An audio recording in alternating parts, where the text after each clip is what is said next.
vulnerable people.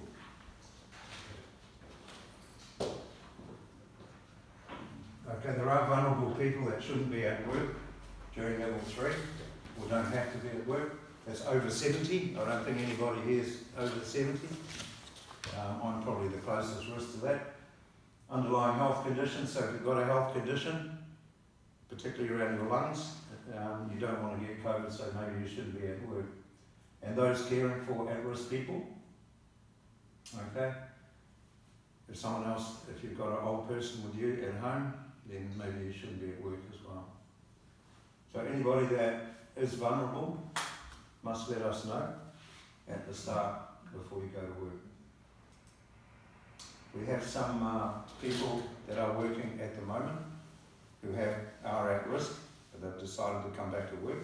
So they have these stickers on their hard hat and on their vehicle. So if you see those people with a sticker, just try and stay away from them as much as possible. Personal health declaration. Okay. Today, by going on into work, you are declaring that you are fit and healthy to go to work, and that you don't have any symptoms, cough symptoms, any flu of coronavirus. So if you do, you've got to tell me now, and we can't go back to work.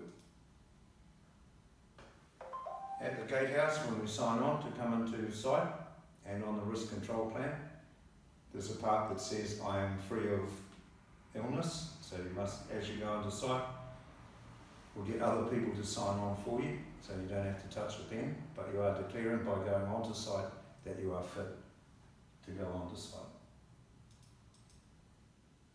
We need contact details for everyone that goes onto the site. So the site access register will also require your phone number when you go onto site. So when you get to the gatehouse, tell the gatekeeper what your phone number is, what your name is, and what the registration number of your vehicle is. And as you go around site, we can tell where you've been. So if we need to contact trace you, we can. If you leave site for any reason, so if you go out to site and then come back in again, you must go through the same sign-in process each time. And after work, just be wary of who you're mixing with. So if we need to contact anybody, then we know who you've been in contact with. Transport. Where possible, all our workers must travel to site, one person, one vehicle, where possible. Can you achieve that? Or, yeah, that's good. There'll be a limited number of shared vehicles. Okay, some of our boys are travelling in vans, but we're minimising that down to 2 people, maybe 3 people maximum in a vehicle. Okay, but where possible, one person, one vehicle. If you are in a shared vehicle, must make sure you sit away from each other. Yeah. Try and keep the window down, and if you want to, you can wear a mask.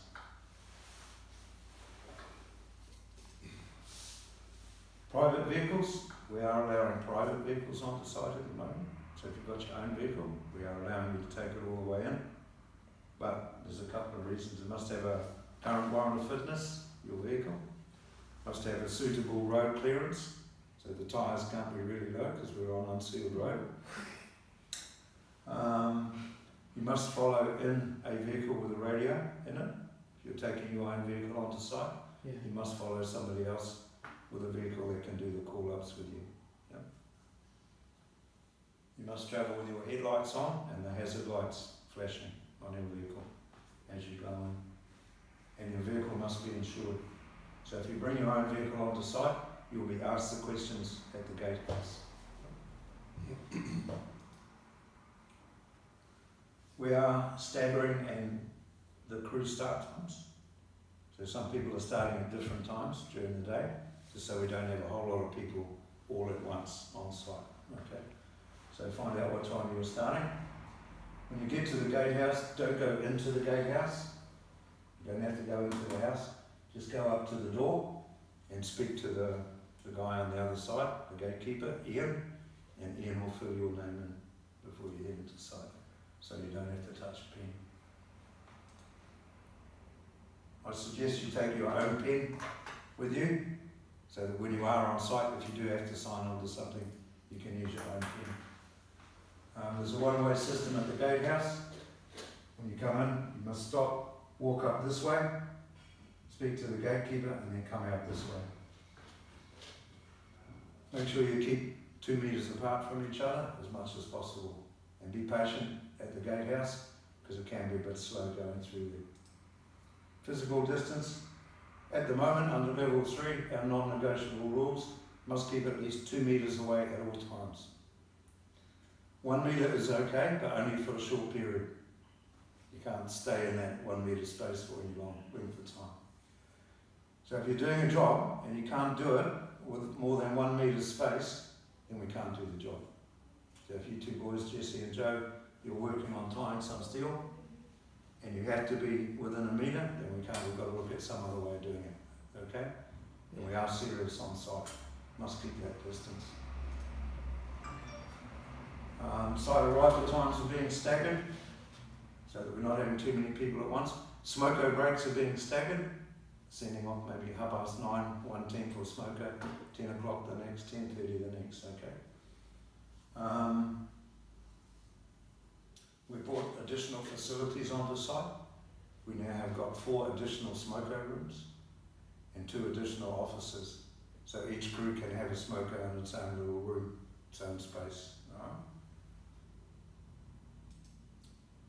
And these are the facilities that we've got, which won't mean much to you at the moment, but we've spread our people out on site so that everybody's got enough space in the office and for having their morning tea. For meetings, where possible, most of our meetings will be held on teleconference, on video link, but if we do have a meeting, we've got to keep that space. We go into a room, we've got to be able to have that 2 metre space. Most of our